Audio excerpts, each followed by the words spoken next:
আসসালামু আলাইকুম ওয়া রাহমাতুল্লাহি ওয়া বারাকাতুহু। আপনারা সকলে কেমন আছেন ভাই? জি আলহামদুলিল্লাহ, আল্লাহ পাক আমাকে সহ আপনাদের সকলকে ভালো রেখে সুস্থ রেখে মহব্বত করে তার এই দাসত্ব আদায় করার জন্য, তার মহান হুকুম জুমার নামাজ আদায় করার জন্য আমাদেরকে তার ঘরে এনেছেন। এজন্য তার দরবারে আমরা জোরে সোরে শুকরিয়া জানাচ্ছি, সকলে বলছি আলহামদুলিল্লাহ। তার সঙ্গে স্মরণ করছি আকাই নাম তাজদারি মাদিনা আহমদ মুজতফা মুহাম্মদ মুস্তফা, সারা জাহানের মহান শিক্ষক, মহামানব, মহানায়ক, যেই নবীর প্রতি মহব্বত করে সাহাবারা নিজের বাবাকেও জিহাদের ময়দানে কতল করে দেয়, সেই নবীর প্রতি দরুদ ও সালাম সকলে বলছি সাল্লাল্লাহু আলাইহি ওয়াসাল্লাম। সম্মানিত ভাইয়েরা, এই কথাটা আমি এই জন্যই বললাম, আমাদের জীবনে নামাজ, কালাম, হজ, যাকাত যত কিছু ইবাদত হোক না কেন, যদি আমরা আমার নিজের সন্তানের চেয়ে, যদি আমরা আমার নিজের স্ত্রীর চেয়ে, মার চেয়ে, বাবার চেয়ে, ধন সম্পদের চেয়ে, পৃথিবীর সব থেকে নবীকে ভালো না বাসতে পারবো, ততক্ষণ পর্যন্ত আমরা ইমানদার মুমিন হতে পারবো না। এই জন্য সব কিছু বাদ দিয়ে সবচেয়ে বেশি ভালোবাসতে হবে কাকে? সবাই একটু বলি ভাই, কাকে? ইসলামের মধ্যে প্রথম যে জিহাদ হয়েছিল, সেই জিহাদটার নাম কি? বদরের জিহাদ। যে জিহাদের মধ্যে মালাইকা, একটা পাহাড়ও হাজী সাহেবরা দেখে এসেছেন, যেখানে সরাসরি ফেরেশতারা নাজিল হয়েছিল। আল্লাহু আকবার। এই জিহাদের মধ্যে সাহাবাদের মধ্য থেকে মাত্র 14 জন শহীদ হয়েছে। এই 14 জন শহীদের মাধ্যমে আল্লাহ রাব্বুল আলামিন বিজয়ের মালা নবীজির সাহাবাদের গলায় পরায় দিয়েছে। সুবহানাল্লাহ। সেই যুদ্ধে উবাই ইবনে খালদ রাদিয়াল্লাহু তাআলা আনহু, তেনার বাবাকে সামনে তিনি দেখতে পাইলেন, চিন্তা করলেন বাবাকে কেমনে আমি হত্যা করি। আবার তিনি চিন্তা করলেন, না, নবীজি বলেছেন নিজের বাবার চেয়ে, নিজের স্ত্রীর চেয়ে, সন্তানের চেয়ে নবীকে বেশি ভালোবাসতে হবে। যতক্ষণ পর্যন্ত সকলের চেয়ে নবীকে ভালোবাসতে না পারবো, ততক্ষণ পর্যন্ত মুমিন হতে পারবো না। জিহাদের ময়দানে আমি মুসলিম, আমার বাবা কাফের, এটাই হলো পরিচয়। কোনো কথা নাই। বাবার গর্দানের মধ্যে অস্ত্র চালাইয়া দিয়েছে। জিহাদের ময়দান যখন শেষ হয়ে যায়, যখন আল্লাহ রাব্বুল আলামিন সাহাবাদেরকে বিজয়ের মালা পরাইয়া দিলেন, সমস্ত সাহাবাদের মুখের মধ্যে হাসি, নবীজির মুখেও হাসি, কিন্তু এক সাহাবা মন খারাপ করে বসে আছে। আল্লাহর নবী বললেন, ও আমার সাহাবাদের দল, আজকে কি তোমাদের মন খুশি নয়? সাহাবারা সকলে এক বাক্যে বলে ফেললেন, হুজুর, আমাদের সকলের মন খুশি, কিন্তু তোমার সাহাবী হযরত উবাই ইবনে খালদ রাদিয়াল্লাহু তাআলা আনহু, তার মন খুশি নয়। আল্লাহু আকবার।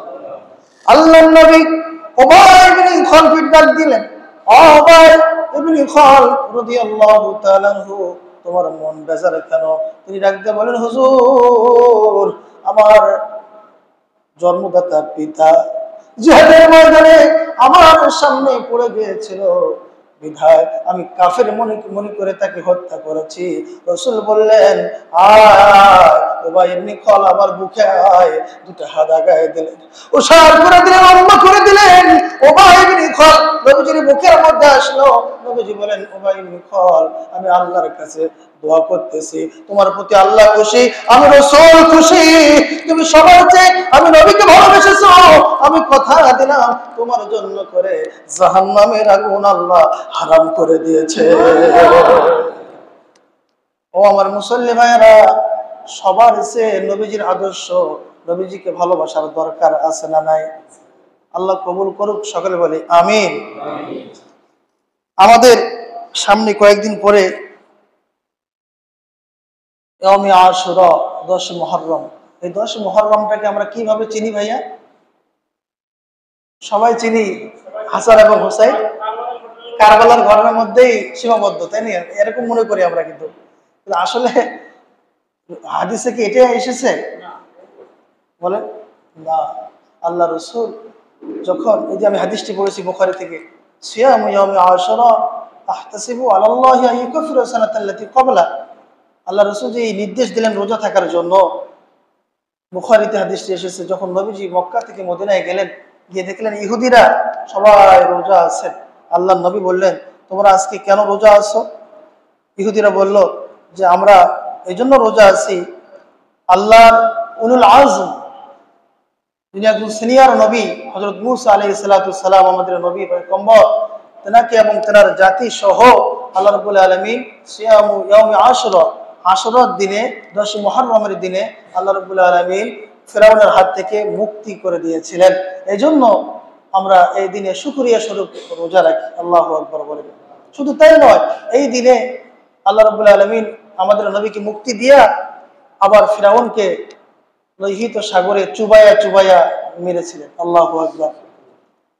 আল্লাহর হাবিব বললেন, নাহনু আহাক্কু বিমূসা, তোমরা যদি উলুল আজম সিনিয়র নবী হযরত মূসা আলাইহিস সালাতু সালামকে লক্ষ্য করে রোজা রাখতে পারো, তোদের চেয়ে আমি রাসূলের প্রতি রোজা রাখার হক হযরত মূসা আলাইহিস সালাতু সালামের উপরে বেশি। নবীজি বললেন, ও সাহাবারা, আমিও রোজা রাখতেছি, তোমরাও রোজা রাখো, কিন্তু ইহুদিদের মতো না, ইহুদিদের থেকে তোমরা পার্থক্য করবা। কেমন করবা? ওরা রেখেছিল আশুরার দিনে 10 মুহররম, তোমরা রাখবা 9 মুহররম, 10 মুহররম। সুবহানাল্লাহ। আর একটা রিওয়ায়াত এসেছে 10 মুহররম অথবা 11 মুহররম, কিন্তু 10 এবং 11 এটার মধ্যে মতভেদ আছে। এটার মধ্যে কেউ কেউ বলেছেন জয়ীফ, আবার কেউ কেউ বলেছেন সহিহ, কিন্তু 9 এবং 10 এর কথা সহিহ বুখারীতে বর্ণনাটি এসেছে। আল্লাহর নবী বলেন, আমি যদি, নবীজি ওয়াফাতের বছরে ঘোষণা দেয়, আমি যদি সামনে বছর বেঁচে থাকি, আমি 9 মুহররম এবং 10 মুহররম আমি রাসূল রোজা রাখবো। এই হাদিস দ্বারা, এই কথা দ্বারা বোঝা যায় নবীজি 9 এবং 10 এর পক্ষে ছিলেন। সুবহানাল্লাহ। 9 মুহররম, 10 মুহররম, এই 2 দিন আমাদের সকলকে আল্লাহ রাব্বুল আলামিন রোজা রাখার তৌফিক দান করুক। সকলে বলি আমিন। 9 মুহররম, 10 মুহররম রোজা রাখলে কি হবে? সিয়ামু ইয়াউমা আশুরা আহতাসিবু আলাল্লাহি আন ইউকাফিরা সানাতাল্লাতী ক্বাবলা, পিছনের 1 বছরের গুনাহ আমার আল্লাহ মাফ করে দিবে। এখন আমার প্রশ্ন, আমার মুসল্লি ভাইয়েরা, বছরে কোন একটা রোজা আছে সামনের 1 বছর পিছনের 1 বছর আল্লাহ মাফ করে দেয়, এই রোজার নাম কি? আল্লাহু আকবার। কি ভাই, আলহামদুলিল্লাহ। মাঝে মাঝে খেয়াল রাখবেন, আরাফার রোজা। সুবহানাল্লাহ। আরাফার রোজা রাখলে পরে পিছনের 1 বছর সামনের 1 বছর কে গুনাহ মাফ করে দেয়? আর আশুরার রোজা রাখলে পিছনের 1 বছরের গুনাহ আল্লাহ মাফ করে দেয়, বলেছেন আল্লাহর রাসূল। কারণ আল্লাহ রাব্বুল আলামিন সূরা তাওবার মধ্যে 36 নম্বর আয়াতের মধ্যে বলেন, ইন্না ইদ্দাতাশ শুহুরি ইনদাল্লাহি 12 শাহরান ফি কিতাবিল্লাহ ইয়াওমা খালাকাস সামাওয়াতি ওয়াল আরদা মিনহা আরবাআতুন হুরুম। বছরে যে 12টি মাস আছে, পৃথিবী যখন আমি ইয়াওমা খালাকাস সামাওয়াতি ওয়াল আরদ, পৃথিবী যখন আমি সৃষ্টি করেছি, তখন এই 12টি মাসের নাম আমি আল্লাহ নির্ধারণ করে রেখে দিয়েছি। এবং এই 12 মাসের মধ্যে আমি আল্লাহর কাছে সবচেয়ে রমজানের পরে 4টা মাস প্রিয়। সুবহানাল্লাহ। কয়টা মাস? 4টা মাস। রমজান তো শ্রেষ্ঠ, রমজান বাদ। তার মধ্যে 3 নম্বর ধারাবাহিকভাবে জিলকাদা, জিলহজ, মুহররম, আর একটি মাস হলো জমাতুল উখরা এবং শাবান। তার মাঝামাঝি যেই মাসটা রজব মাস। রজব এবং জিলকাদা, জিলহজ, মুহররম, এই 4টি মাস আমার আল্লাহর কাছে প্রিয়। আবার এই 4 মাসের মধ্যে নফল রোজা রাখার মাস সবচেয়ে উত্তম মুহররম মাস। সুবহানাল্লাহ বলেন। ইয়াউমা আশুরা, এই আশুরার রোজাটা রাসূল বলেন, ও সাহাবারা, কখনো তোমরা ছেড়ে দিবে না এবং তোমার সন্তানদেরকেও ছাড়তে দিবে না।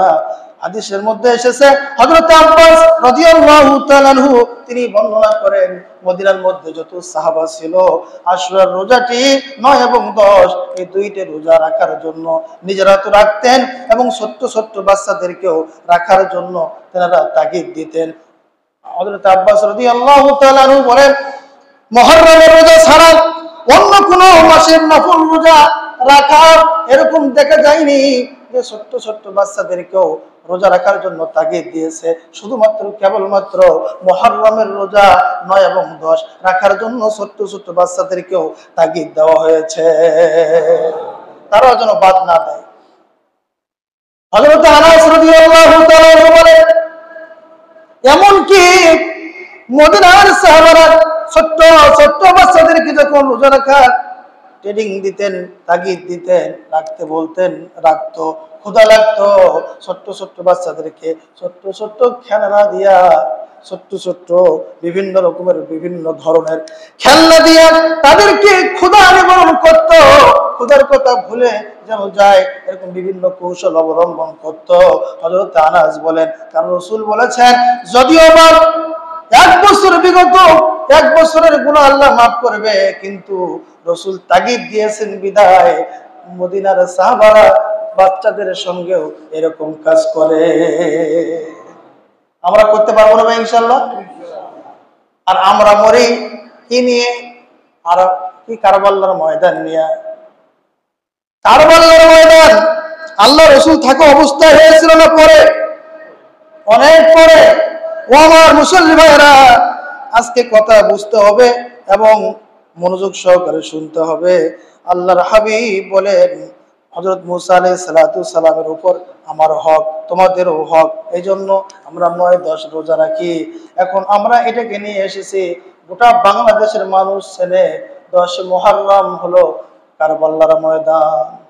কি কিছু কিছু মিডিয়া আছে নাস্তিক মার্কা মিডিয়া, তাদের জন্য করে আজকে মানুষেরা যে পরের প্রজন্মগুলো আসতেছে তারা চিনতেছে ওই কারবালার ময়দান থেকে মনে হয় মুহররম শুরু হয়েছে, কারণ তারা তাজিয়া মিছিল ঢাকায় হয়েছে এগুলো দেখায় দলে দলে মানুষ মারহাবা মারহাবা ইয়া রাসূলুল্লাহ আবার মারহাবা ইয়া হুসাইন বলে আবার ছোট্ট ছোট্ট এরকম করে পালকির মতো করে ঘর বানায় সিজদা করে আবার বিভিন্ন রকমের চিহ্ন করে না জায়েজ হারাম হারাম হারাম। ও আমার মুসলমান ভাইরা তাদের সঙ্গে যেই নামাজি তাদের সঙ্গে যেই হাজি তাদের সঙ্গে যেই পরেশগার লোক অংশগ্রহণ করবে হাবাম মানসুরা তাদের জীবনের সমস্ত আমল আমার আল্লাহ নষ্ট করে দিবে। তাজিয়া মিছিলে যাবো ভাই ইনশাআল্লাহ। যেমন ধরেন আমাদের বছরে একটা বিজয়ের দিন আছে, এই দিনটার নাম কি ভাই? 16 ডিসেম্বর। আমরা জানি না 16 ডিসেম্বর এই দিনে যদি কোনো একটা দুর্ঘটনা ঘটে যায় বলেন তো তাই বিদায় সেজন্য যে বিজয়ের দিন 16 ডিসেম্বর এটা কি উঠে যাবে, পিছে যাবে, পরিবর্তন হবে? সম্ভব না। যেই দিন 16 ডিসেম্বর আমাদের বিজয় দিন, এই দিনে আমরা বিজয় দিন নিয়ে আলোচনা করতে গিয়ে অবশ্যই এই দুর্ঘটনা যে হলো এই দিনে তখন আমরা এই বিষয়গুলো নিয়ে আলোচনা করব ইনশাআল্লাহ। এটাই আমাদের আদর্শ রাসূল শিখিয়েছেন। যেমন হযরত মূসা আলাইহিস সালামকে আল্লাহ তাআলা 10 মুহররমে মুক্তি দিয়েছেন, নাজাত দিয়েছেন, বিজয় লাভ করে দিয়েছেন। আমাদের মূল লক্ষ্য হলো হযরত মূসা আলাইহিস সালাম উলুল আযম সিনিয়র নবীর প্রতি তেনাকে আল্লাহ রাব্বুল আলামিন বিজয় দিয়েছিলেন বিধায় আমরা 9 এবং 10 রোজা রাখবো। কে বলেছেন? রাসূল। কিন্তু পাশাপাশি এই দিনেই আবার কারবালার ময়দানে একটা দুর্ঘটনা ঘটে গেছে। হযরত হুসাইন রাদিয়াল্লাহু তাআলা আনহুর পরিবার সহ সকলকে ইয়াজিদ বাহিনী আব্দুল্লাহ ইবনে জিহাদ তেনারা তাদেরকে হত্যা করেছে, শহীদ করে দিয়েছে। পাশাপাশি তাদের জন্য আমরা দোয়া করব, কিন্তু এখান থেকে যে মুহররম এটি আমরা মনে করব না ইনশাআল্লাহ। তাদের জন্য দোয়া করব, তাদের জন্য মিছিল নয়। বলেন তো ভাই শোক পালন করা কয়দিন? নিজের বাবা যদি মারা যায় শোক পালন করতে হবে 3 দিন। 3 দিনের বেশি শোক পালন করা হারাম। নিজের স্ত্রী যদি মারা যায় শোক পালন করতে হবে 3 দিন, এর বেশি নয়। কোন কোন রেওয়াতে এসেছে 2.5 দিন। কিন্তু কোন স্ত্রীর স্বামী যদি মারা যায় 4 মাস 10 দিন ইদ্যত পালন করতে হবে। এই ছাড়া যারা বেশি দিনগুলো শোক পালন করবে তারা বিদআত কাজ করলো, শিরকি কাজ করলো। আর শিরক এমন ভয়ঙ্কর, জীবনের সমস্ত আমল নষ্ট করে দেয়। নিজের বাপ মারা গেলে 3 দিনের বেশি শোক পালন করা যাবে না। হযরত হুসাইন রাদিয়াল্লাহু তাআলা কারবালার ময়দানে শহীদ হয়েছে কত বছর আগে। এখনো আমরা শোক পালন করি, তাজিয়া মিছিল করে। অথচ আল্লাহ বলেন ওয়ালা তুলকু বিআইদিকুম মিনাত তাহলুকা, যারা নিজের শরীর থেকে রক্ত ঝরায়, নিজের শরীরের দিকে খেয়াল রাখে না, ক্ষতি করে ফেলে, তারা আমার বান্দা নয়, তারা হলো শয়তানের আনুগত্য করে।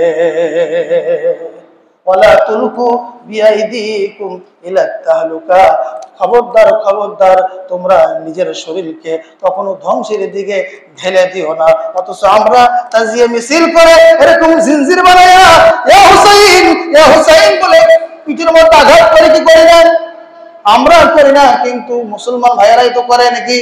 তারাও তো কলমা পড়া মুসলমান, শরীর থেকে রক্ত ঝরাচ্ছে, হায়রে মহব্বত। কিন্তু নবীজি বলেছেন যারা শরীর থেকে রক্ত ঝরাইলো, হুসাইনের জন্য হোক অথবা কারো জন্য হোক, নিজের শরীরের দিকে খেয়াল রাখলো না, তারা আমার উম্মত নয়, তারা হলো মুনাফিক। মুনাফিকি জিন্দেগি তোর উপরে অন্তর ভরা, তুই পড়বি একদিন ধরা, তুই পড়বি একদিন ধরা। উপরে উপরে হুসাইনের মহব্বত দেখায়, উপরে উপরে হাসানের মহব্বত দেখায়, উপরে উপরে ইসলামকে ভালোবাসে, আর ভিতরে ভিতরে ইসলামের 12টা বাজায়। এরকম লোক বাংলাদেশে আছে না? ফাওয়াইলুল লিল মুসাল্লিন, এমন লোক আছে আমাদের মধ্য থেকে নামাজ পড়ে দাঁড়িয়েছে, টুপি আছে, সবকিছু ঠিক আছে, তারপরে ইসলামের বিরোধিতা করে কি করে না?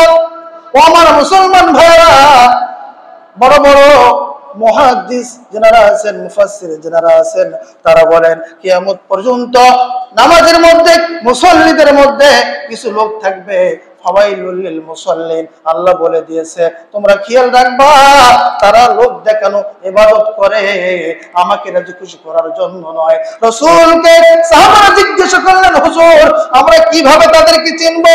রাসূল বলেন আমার দিকে তাকান, যারা নামাজে দাঁড়ায়, যখন নামাজে দাঁড়াবে আমার দিকে সবাই তাকান। রাসূল বলেন সাহাবাদের দল, তারা যখন নামাজে দাঁড়াবে নামাজে নিয়ত করবে আল্লাহু আকবার।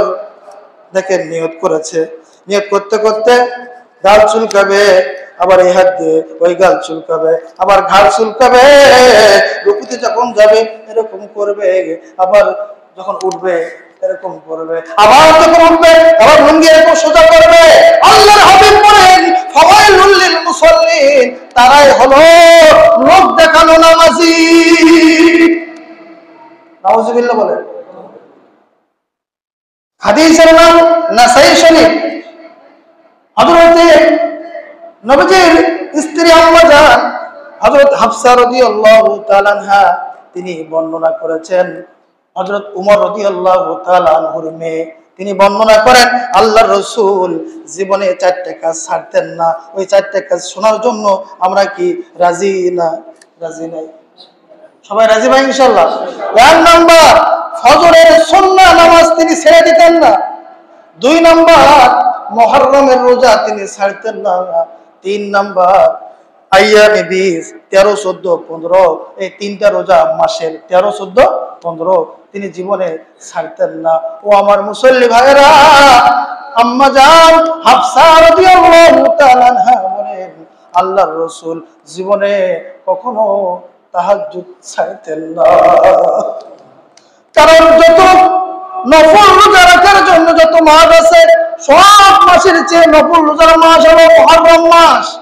আমার যত নামাজ আছে সমস্ত নামাজের পরে উত্তম নামাজ যেটি হলো সেটি হলো তাহাজ্জুদের নামাজ। এই 4টে কাজ আমরা করতে রাজি তো ভাই ইনশাআল্লাহ? আল্লাহ কবুল করুক, সকলে বলি আমিন। ও আমার মুসল্লি ভাইয়েরা, যত আমরা হজ করি না কেন, যত আমরা হুসাইন রাদিয়াল্লাহু তাআলা আনহুকে ভালোবাসি না কেন, আমার প্রতিবেশী, আমার বাড়ির পাশে, আমার মহল্লাবাসী, তাদেরকে যতক্ষণ পর্যন্ত আমি ভালোবাসতে না পারবো ততক্ষণ পর্যন্ত আমি ইমানদার নয়। আল মুসলিমু ইখওয়াল মুসলিমুনা মিন লিসানিহি ওয়া ইয়াদি। আল্লাহর হাবিব বলেন, ও উমর, তুমি মুসলিম নও। বলেন তো, উমরকে যদি বলে রাসূল মুসলিম নও, উমরের মাথা ভালো না খারাপ? উনি রাগী নাকি নরম? বললেন, হুজুর, আমি জীবনের সমস্ত কিছু ত্যাগ করে আপনার কদম মুবারকে পড়ে গেছি হুজুর, আর আপনি আমাকে বলতেছেন আমি মুমিন নও, কি করতে হবে হুজুর বলেন? আবার রাসূল বলেন, উমর, তুমি আমাকে কেমন ভালোবাসো বলো তো? উমর রাদিয়াল্লাহু তাআলা আনহু বললেন, হুজুর, আমার জীবনের চেয়েও আপনাকে আমি ভালোবাসি। রাসূল বললেন, উমর, তুমি এখনো মুমিন নও। আল্লাহ রাসূল বলেন, ও উমর, তুমি মুমিন নও। উমর আবার বললেন, হুজুর, কি করলে মুমিন হব? রাসূল বলেন, তুমি কেমন ভালোবাসো? আবার উমর রাদিয়াল্লাহু তাআলা আনহু বলেন, আমার জীবনের চেয়েও ভালোবাসি। আল্লাহর হাবিব বললেন, উমর, তোমার জীবনের চাইতে ভালোবাসলে শুধু হবে না, তোমার সন্তান, তোমার স্ত্রী, তোমার ধন সম্পদ, তোমার মা বাবা, সব থেকে যখন আমি রাসূলকে ভালোবাসবা তখন তুমি মুমিন। হযরত উমর বলে, হুজুর, আমি কথা দিলাম সবার চেয়ে আমি রাসূল এবং আল্লাহকে ভালোবাসি। রাসূল বলেন, উমর, তুমি এখন মুমিন হয়ে গেছো। এই জন্য হযরত উমর নিজের সন্তানকে হক মানতে গিয়ে নিজের সন্তানকে তিনি হত্যা করেছে। আল্লাহু আকবার। শুধু মদ পান করার কারণে হযরত উমর রাদিয়াল্লাহু তাআলা আনহু যখন শাসক ছিলেন, শুধু মদ পান করার কারণে তার সন্তানকে ক্ষমা করা দূরের কথা, নিজের সন্তানকে মারতে মারতে মেরে ফেলেছে। বাকি ছিল মাত্র ৬০টা চাবুক। মারা যাওয়ার পরে কবরেও আবার ৬০টা চাবুক মেরেছে। কি শাসক ছিলেন হযরত উমর! তেনার শাসনের সময় তিনি যখন খলিফা ছিলেন, সে সময় এক মুসলমান আর এক মুসলমান ভাই ভাই, এক মুসলমান গায়ে যদি আঘাত লাগে, এক মুসলমান যদি কষ্ট পায়, অন্য মুসলমান যদি ওই আঘাতে কষ্ট না পায়, সে কখনো মুমিন নয়, সে কখনো মুমিন নয়। আর আমরা বলি, কেউ যদি বিপদে পড়ে তাকে আরো চাপায় ধরার চেষ্টা করি। এরকম সমাজে লোক আছে না নাই? ও আমার মুসলমানেরা, আল্লাহর হাবিব বলেন, তুমি যদি মহল্লার মধ্যে একবেলা গরুর মাংস পাকাও, আর এই গরুর মাংসের সেন্ট যদি পাশের বাড়িতে যায়, গোস্ত দিতে না পারলেও পাশের বাড়িতে একটু, হাদিসের ভাষায় আছে নাজিমা, মানে ঝোল হলেও তুমি পাঠাইয়া দিও। সুবহানাল্লাহ।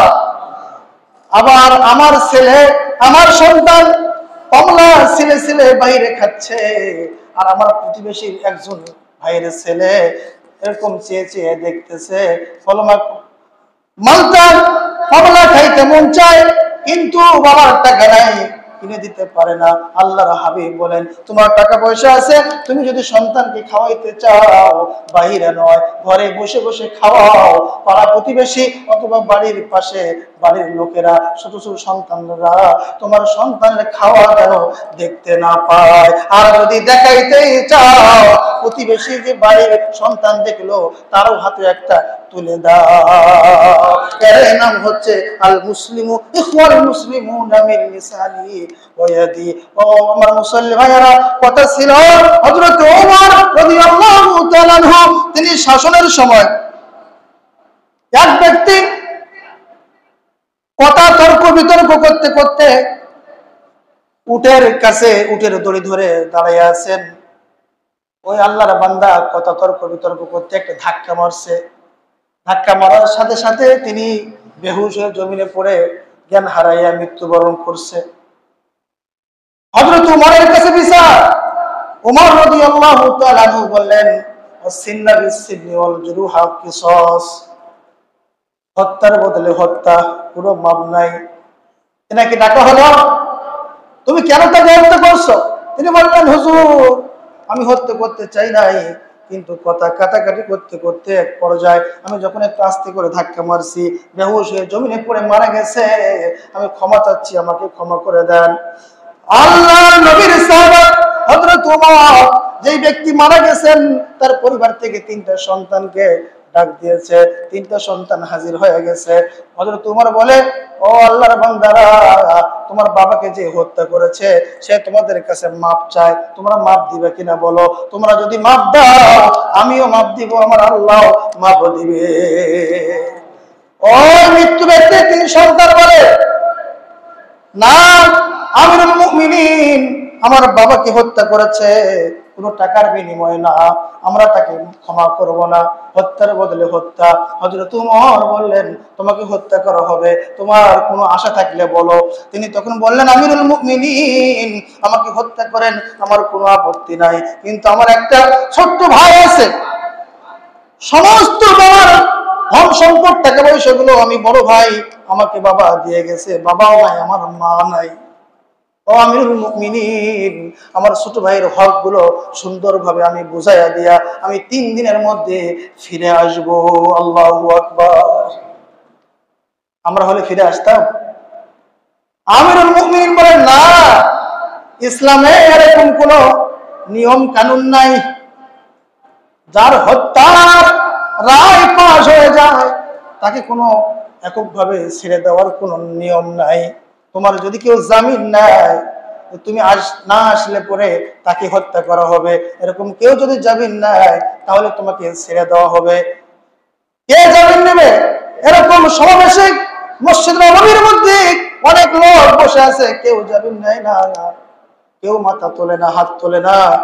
নবীজির সাহাবা হযরত আবু যর গিফারি রাদিয়াল্লাহু তাআলা আনহু, তিনি হাত উঠাইলেন, বললেন, আমিরুল মুমিনিন, ও আমার ভাই, মুসলমান ভাই, আল্লাহ রাসূল বলেছেন, আল মুসলিমু ইখওয়াল মুসলিমুনা বিলিসানিহি ওয়া ইয়াদিহি, আল মুসলিমু ইখওয়াল মুসলিম, মুসলমান মুসলমান ভাই ভাই। সে বিপদে পড়েছে, তার বিপদে যদি আমি আবু যর না দাঁড়াই, কিয়ামতের ময়দানে আমার আল্লাহর কাছে আমি কি জবাব দিব?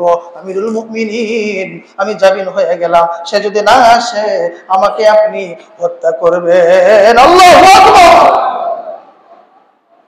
আমিরুল মুমিনিন এনাকে যাইতে বললেন, চলে গেল।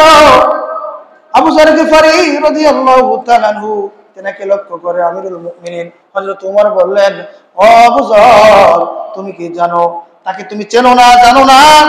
তুমি তার জামিন নিলা, আল্লাহ না করুক সে যদি না আসে তোমাকে হত্যা করা হবে, তুমি না জেনে কেমনে জামিন নিলা? সে বলতেছে, ও আমিরুল মুমিনিন, মুসলমান কখনো মুসলমানের সঙ্গে প্রতারণা করতে পারে না। যারাই প্রতারণা করে, যারাই উপরে উপরে ভালোবাসা দেখায়, পিছনে পিছনে ক্ষতি করে, তারা মুসলিম নয়, তারা মুনাফিক মার্কা মুসলমান। ঠিক কিনা বলে? ও আমার মুসলমান ভাইরা, চলে গেল। 1 দিন, 2 দিন, 3 দিন হয়ে যাচ্ছে, কোনো খবর নাই।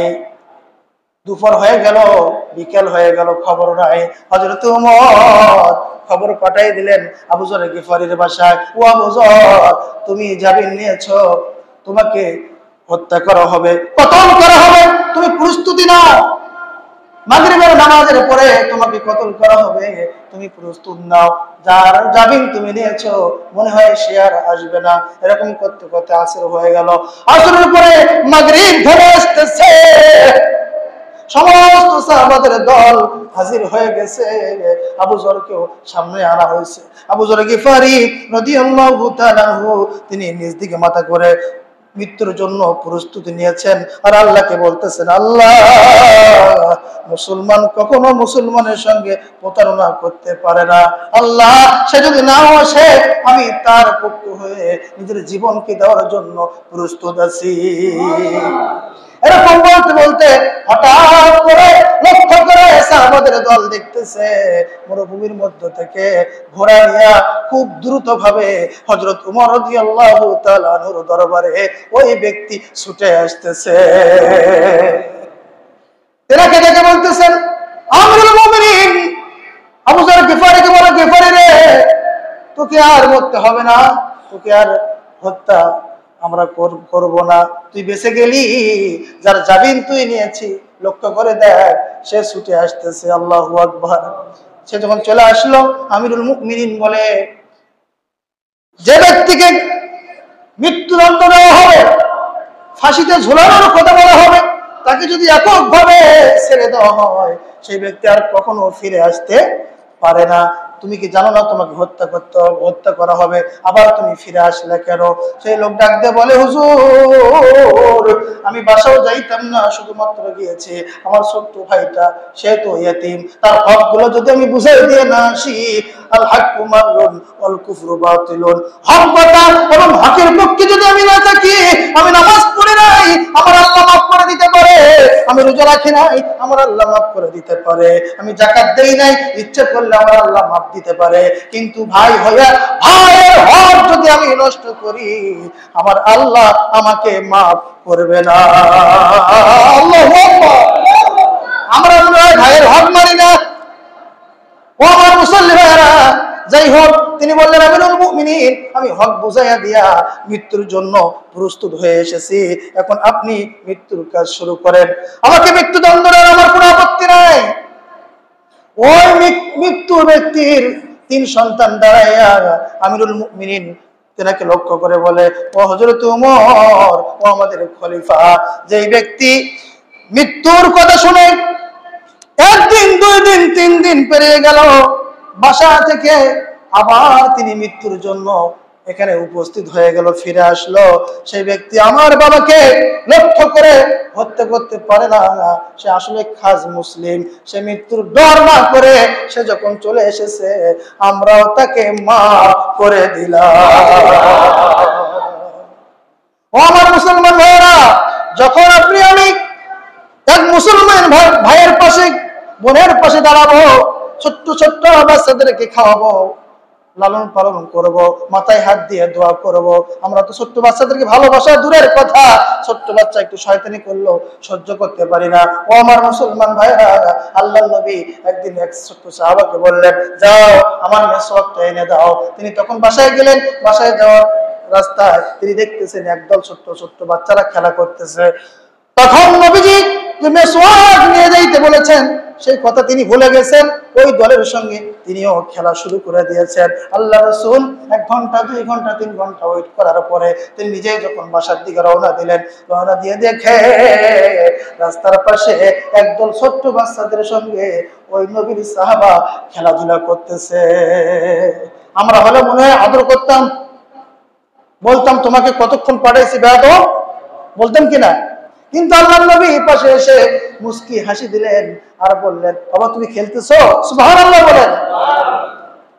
এই ব্যক্তি কে ছিল? হযরত আনাস রাদিয়াল্লাহু তাআলা আনহু। তিনি বলেন, ওই হুজুরের মুস্কি হাসিটা আমাকে আজও স্মরণ করে দেয়, তখন তাকে আমি আর কোনো কথা ভুলি না। শাসন করতে জানলে মুস্কি হাসি দিয়েও শাসন করা যায়। ও আমার মুসল্লি ভাইয়েরা, এই জন্য আমাদের মহল্লায় যত ছোট্ট ছোট্ট বাচ্চারা আছে, তারা কেমনে পাঞ্জিখানা নামাজি হবে, এরকম আমরা সকলে মিলে সহযোগিতা করতে পারবো না ইনশাল্লাহ? সকলে চেষ্টা করতে পারবো না ইনশাল্লাহ? আগামী দিনে, আগামী প্রজন্মে আমাদের এই মসজিদ যেন ভরাট হয়ে যায়, আবার মসজিদ যেন বাড়াইতে হয়। সকলে বলি আমিন। ওয়া আখিরু দাওয়ানা আলহামদুলিল্লাহি রাব্বিল আলামিন।